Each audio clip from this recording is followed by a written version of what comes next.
اعوذ باللہ من الشیطان الرجیم بسم اللہ الرحمن الرحیم۔ لاکھوں کروڑوں درود حضور پاک صلی اللہ تعالیٰ علیہ وآلہ وسلم اور ان کی آل پر۔ دوستو، 3 پنوں والے پلگ کیوں بنائے گئے؟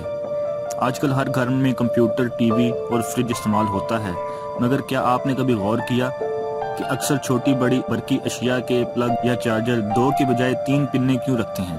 کبھی آپ کو خیال آیا کہ ایسا کیوں ہوتا ہے؟ اگر نہیں تو ہم آپ کو بتاتے ہیں کہ پلگ میں 3 پنیں دراصل انسانی زندگی کو مکمل طور پر تحفظ دینے کے نقطہ نظر سے بنائی جاتی ہیں۔ آگے بڑھنے سے پہلے اگر آپ نے ہمارے چینل کو سبسکرائب نہیں کیا تو ہمارے چینل کو سبسکرائب کر لیں اور گھنٹی کے بٹن پر کلک کر دیجئے تاکہ آنے والی ویڈیوز آپ تک پہنچتی رہیں۔ بجلی کی لہر ایک سرکٹ میں کام کرتی ہے، اور اگر کسی پلگ میں 3 پنیں ہوں تو سب سے بالائی اور موٹی پن برقی مصنوعات کے چیسس سے منسلک ہوتی ہے، یعنی کہ سب سے اوپر والی موٹی پن۔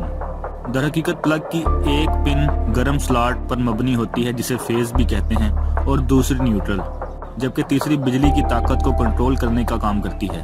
وہ گھریلو مصنوعات جو 110 یا 220 واٹ بجلی استعمال کرتی ہیں، اگر انہیں اچانک بجلی کا زیادہ وولٹیج ملے تو آگ لگنے کا یا ان کے جلنے کا ڈر رہتا ہے، اور ان حالات میں یہ تیسری پن انہیں تحفظ فراہم کرتی ہے۔ اسی طرح نیوٹرل پن یا پراننگ ہارٹ پراننگ کے ساتھ بجلی کا چکر مکمل کرتا ہے۔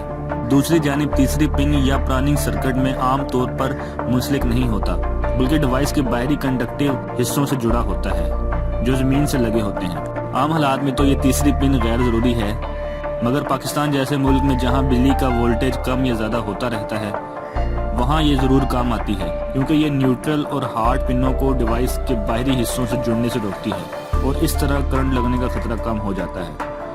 دوستو، امید کرتا ہوں آپ کو یہ ویڈیو اچھی لگی ہوگی اور آپ کی انفارمیشن میں اضافہ ہوا ہوگا۔ چینل کو لائک کر دیں، سبسکرائب کر دیں اور دوستوں کے ساتھ شیئر کر دیں۔ اپنا بہت سارا خیال رکھیے گا۔ اللہ حافظ۔